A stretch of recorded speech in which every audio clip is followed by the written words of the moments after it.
Leveling up. Extreme business growth through raising your game. When what was once extraordinary becomes ordinary, you know you've leveled up. Do you believe that the bird in the hand is worth two in the bush? If so, what other nonsense do you also believe? Clearly, the two birds in the bush are worth twice the one bird you have in your hand.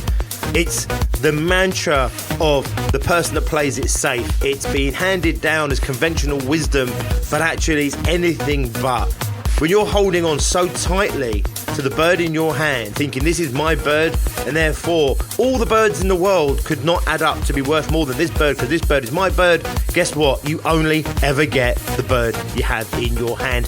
Clearly, two birds in that bush are worth the one bird you have in your hand. Welcome to the Leveling Up Podcast. This is George Swift from Bigger, Brighter, Bolder.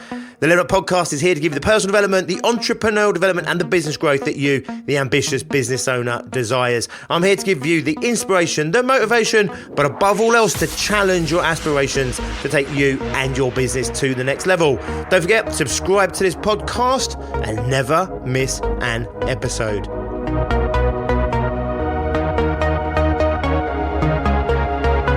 If you've listened to any amount of these podcasts, you know every now and again I go on my little rants where I am ranting about these idiotic sayings that get handed down, passed around, quoted without anyone really challenging or questioning what the bloody thing means. I get it. I understand why the bird in the hand is perceived as being worth the two in the bush. I get it, because if I let go of my little birdie and then I don't get the other two birdies, now I have no birdies, and therefore I'm better off holding on to the one bird that I do have rather than risking it for the two birds that I don't have. However, nothing substantial in life has ever been achieved with that mentality. Clearly, you have to risk something in order to truly achieve something. Otherwise, we're just playing it so safe. And I see it all around me. I see people playing it safe. We're so risk adverse in the world. We have so little threat to our lives. We really do. It doesn't feel like it, I know.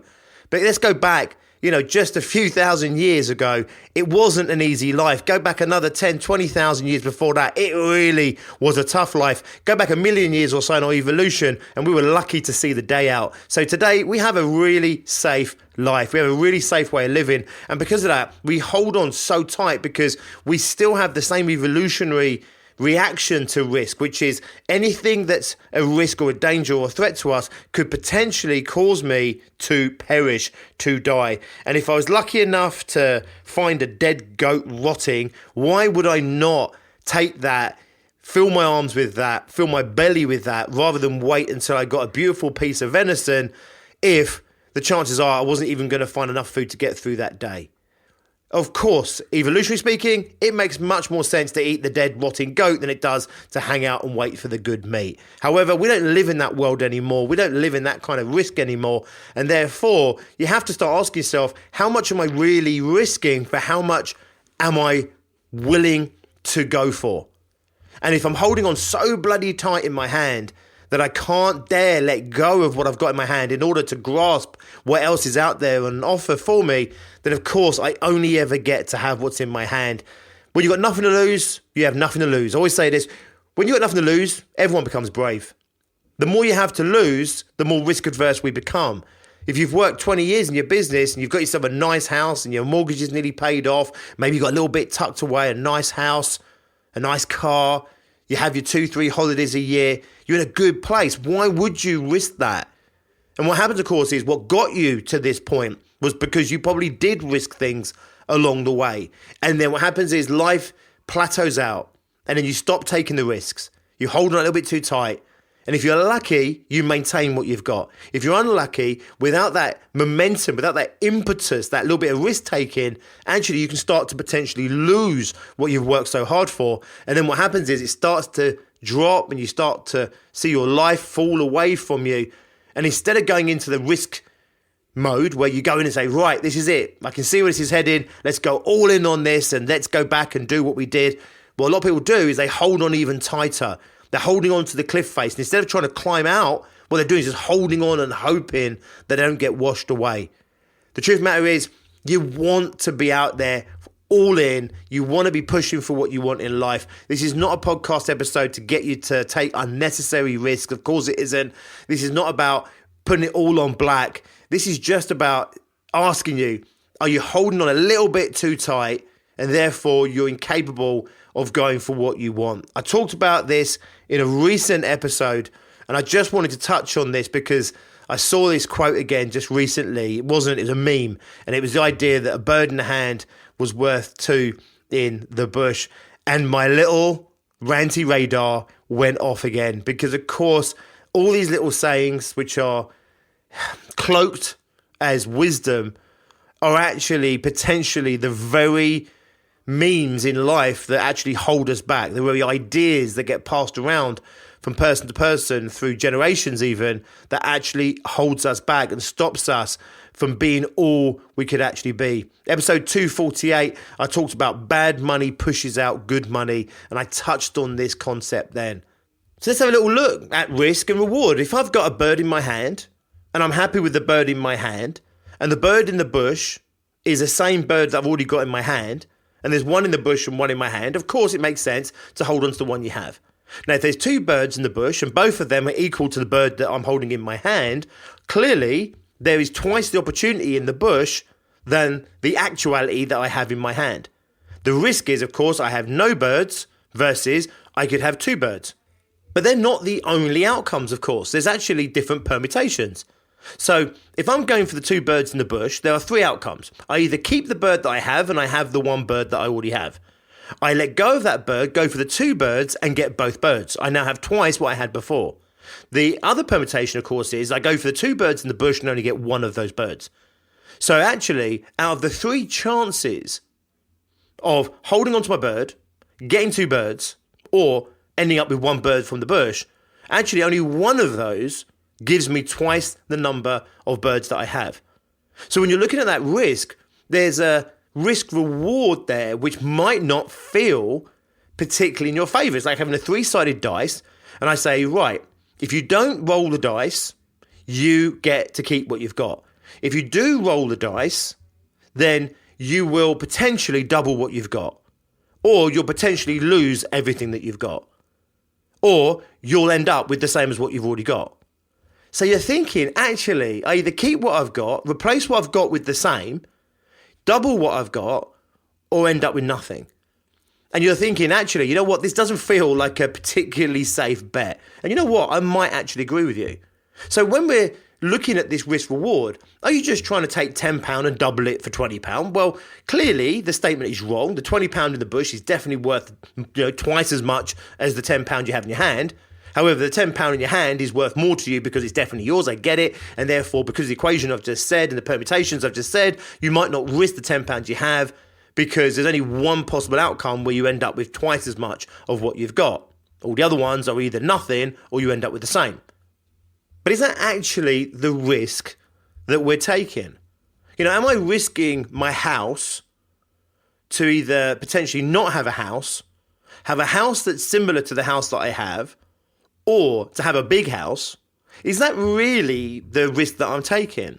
The chances are it's not. The chances are you're not going out there, liquidating all your assets and then putting them all into something.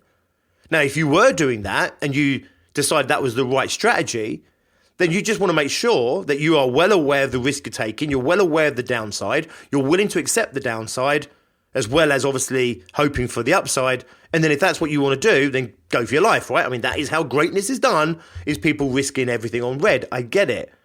But this isn't actually about that. This is more about the little risks that we take day by day. The little challenges of putting ourselves out there in a way that leaves us vulnerable. The little challenge that, I've got 20 grand in the business and I'm holding on to that 20 grand so tight, rather than investing that 20 grand into marketing or into sales or into a staff member in order to double that money.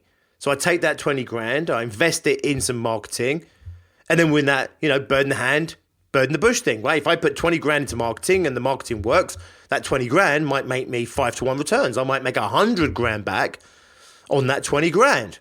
Of course, it's possible that I might lose all of that money. But actually, is it likely going to lose all 20 grand? The chances are you're going to make something between nothing and 100 grand, say. Let's just work on the assumption that 5-to-1 return is what you're going for. So 5-to-1 is what you hope for. That's the best you could get. 0 return is the worst you could get. Well, actually then, 1-to-1 return would give you the same money back.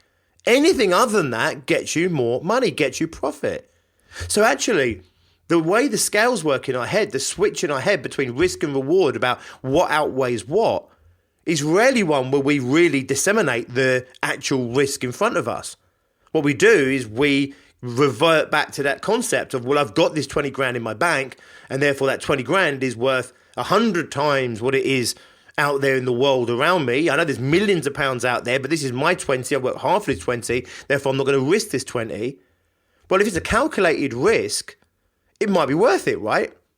Because if I can get 100 grand back on my 20 grand, or 80, or 60, or 50, 40, or 30, and still be in profit, still have more money back than what I invested, all of that is an upside. If I get my 20 grand back, okay, fair enough, I've got my 20 grand back, now I'm breaking even. It's a lot of work and effort just to break even, but I haven't lost the bird that I had in my hand at the end of the day. Or, potentially, I lose. I lose it all, I lose some of it, I lose most of it. So actually, the risk reward in the example I'm sharing with you, and again, I'm not saying you should take your 20 grand that you've worked hard for and plow it into marketing, especially without knowing who the marketing person is and all the kind of due diligence you need to do. I'm not saying you should do that. I'm just saying think about how you think about this risk. That 20 grand has way more chance of making you more money than it does of being lost completely. Does this make sense? If you lost 50% of that money, you're 10 grand down. Would it be worth 10 grand to have a punt for 100 grand? I would argue it probably was. Would it be worth 20 grand to have a punt for 100 grand? Well, that might be the bit you're really struggling with. It might be, I just can't afford to lose the 20 grand. I get that. Would you risk 10 grand for it? Yeah, George, I'd risk 10 grand. I get that. I still keep my 10 grand. Okay, so let's look at the permutations. What are the chances that you're going to lose out of all the permutations between making no money and losing everything to making 10 grand off your marketing and losing 10 grand? In other words, you spend 20 and you make 10 back, breaking even or making money. The permutations are way in favour of you actually making money back by investing that money than it is in losing all of that money. Does this make sense? Now, of course, you know what you're working on. You know the risks that you're working on. I'm just purely using money and finance as one example of that. But I see businesses that are scared to invest in hiring someone. So let's say you're looking at hiring someone to do sales for you, and you're going to have to pay, let's say it's a 30 grand salary, and you're going to pay them another 20 grand commission. Now, of course, you only pay the commission if they make you any money, so you're not actually risking that 20 grand. The money you're risking is 30 grand, but is it really 30 grand you're risking? Because you're not going to necessarily keep them for an entire year if they're not making you any money. So would you keep them for 6 months if they weren't making any money? Maybe, maybe not. Would you keep them for 3 months? Well, probably you should. So maybe you say to yourself, right, you know what? I want to be seeing returns at 3 month mark. If I'm not seeing returns at 3 months, then the chances are this person isn't going to work out. Now, again, your business might have much longer sales cycles or shorter sales cycles. You might say, right, if this person isn't making me some money in the first month, they're not going to make me any money at all. Like, I know that, I'm going to get rid of them. You might think 3 months. You might think, right, you know what? My sales cycles are 6 months. So I need to be seeing at the 6 month mark some money, financial returns. However, at the 3 month mark, I want to be seeing some real good pipeline and opportunity coming through, because that gives me a fairly good safe bet that they're going to bring some money in the next 2-3 months or so.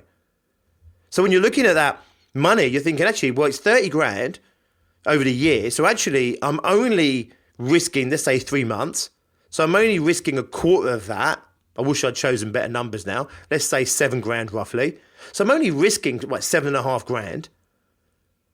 Now, is 7.5 grand worth the investment in a salesperson if your target for that salesperson is to make you, 100 grand back or 200 grand back?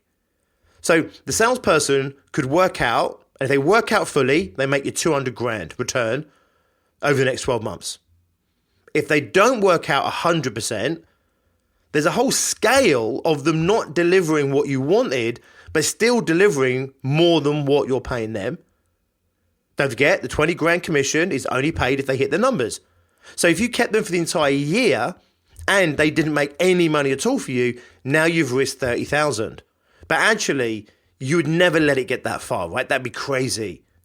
Maybe you go 6 months, in which case you're actually only risking 15,000. And then you've got to ask yourself, what are the chances they'll do nothing in that time? They might not be in target at 200 grand or even 100 grand. Maybe they're not even on target to break even, but what are the chances of them doing nothing in that time? It's a percentage risk for sure. But when we look at the scales of probability, it's more likely they'll make some money, and it's more likely they'll actually make more money than it's costing you, than it is that they'll lose you all your money. Then you start thinking, okay, am I willing to risk 15 grand or 7.5 grand if you're going to go for 3 months? Is it possible they'll do nothing in 3 months? Of course it is. But it's also possible that they'll break even. It's possible they'll not lose 7.5 grand. They'll make half of that back. So you're actually only losing 3.5 grand or so. Or maybe they'll make you 50 grand in that time. Or maybe they'll break even in the first 3 months. That will show you they can make money. And in the next 12 months after that, they'll make you 100 grand or 200 grand.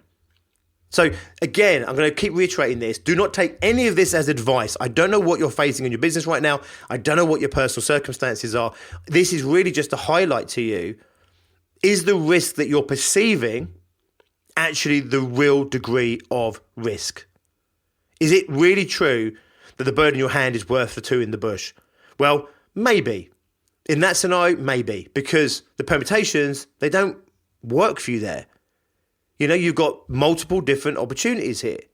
I keep the bird, I've got one bird. I let go of that bird, I have no birds now. I get both birds, I now have twice as many birds. I get bird A in the bush, I end up with the same amount of birds, albeit a different bird. Or I get bird B, because I lose bird A, I get bird B, and now I have that. So when you look at the permutations, only one of those is you get to double your money. Only one of those. And because it's two birds and one bird, it's really polarized, right? You either have one bird or two birds. Well, real life is rarely like that. You either end up with one bird or 1.25 birds or 1.5 birds, or you end up with 2 birds or 3 birds or 4 birds. Maybe you end up with half a bird, or maybe you end up with no birds. So in the bird in the hand is worth 2 in the bush. Well, actually, there's 4 permutations there. I keep the bird I've got. I lose that bird, but I get bird A. I don't get bird A, but I get bird B. Or I get both birds in the bush. So actually, out of 4 permutations, only one of them do I double my money. One of them I lose all my money. 2 of them I break even. Does this make sense? So the risk is potentially, well, there's 3 out of 4 chances that I actually end up with the same as what I've already got. There's 1 chance where I end up with double, and there's another chance where I end up with nothing. And what you're really doing is saying, am I willing to roll the dice between losing everything or getting everything? Well, flip a coin for your house would be crazy in my opinion. Don't get me wrong, liquidating your assets, putting it on red, you got a 50-50 chance, not quite, I think it's like 49-51 chance of doubling your money there and then. You're never going to have an opportunity to double your assets in one spin of a ball, right? Or one flip of a coin. However, realistically, I'm not expecting you to take that kind of risk in life. But the bird in the hand, the 2 in the bush, is not as straightforward as that, right? Because the most likely thing is, out of all of this, you end up with 1 in your hand. That's the most likely outcome. All that risk, all that effort to just end up with 1 in your hand. When I take the money in my savings account and I invest that into marketing, only one of the possibilities is I lose everything. Only one of the possibilities is I break even. All the other possibility is I make degrees of money back. And therefore, the bird in the hand is clearly only worth half the 2 bushes in the bush. However, look at the permutations. It's probably worth a lot more than that in terms of the risk factor of losing it, or the risk factor of all that risk to double up is just a flip of the coin at the end of the day. The most likely thing is you end up with where you started. Well, with marketing budget, or hiring a salesperson, or investing in a system, or investing in anything in your business, the chances are there's degrees of success, and there's an option to lose everything, and there's an option to break even. Now ask yourself, are you willing to take the risk you need to in order to be in the opportunity and the possibility of that upside? If all you can do is take 50 grand and make it 60 grand, but you could lose it all, not worth it. But if you could take 50 grand, turn it into $250,000, and there's whole degrees of success and there's a chance or two that you lose it all, then you have to start really working out, am I going to play this so safe that I lose out on the opportunity of gaining the reward and gaining the upside? At the end of the day, it's your life, it's your business, it's your money, it's your investment. Do not ever take anything I say as advice on what you should or shouldn't do in your life or your business.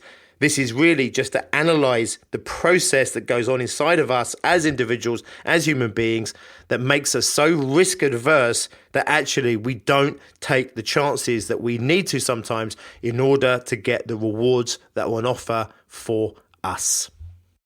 Hope you enjoyed that episode. Again, I'm not trying to make you do anything. I'm not trying to challenge you, to dare you to liquidate your assets and head off to Vegas. It's just understanding that we have to go for things that are important for us. We have to commit ourselves fully to certain things. And actually, when we do risk things, rarely are we risking everything. We're normally just risking a percentage of something. And the rewards can often be so much bigger. If they're not worth it, don't do it. If it is worth it, you don't want your unconscious to get in the way. You don't want this primitive, prehistoric, evolutionary animal inside of you to stop you from doing what you need to do in order to benefit from that upside. If you want to know a little bit more about Bigger, Brighter, Bolder and what we're doing at our success groups, please do go and check us out, biggerbrighterbolder.co.uk. If you want to talk to us about how we can help you launch your business or take your 20, 30, 40, maybe 50k turnover business and break 100 grand in the next 12 months or so, then please talk to Tracy Miller, my partner in life and in business. You can reach her at tracy.miller@biggerbrighterbolder.co.uk. Equally, if you're already doing over 100 grand and you want to scale your business to the next level and you can see the benefit of being surrounded by like-minded peers, then again, get in touch with us, tracy.miller@biggerbrighterbolder. Go and check us out, biggerbrighterbolder.co.uk. I'll put those links in the descriptions below. There's other links down there as well to help you on your ongoing entrepreneurial journey. I will see you next time. Until then, as always, be successful.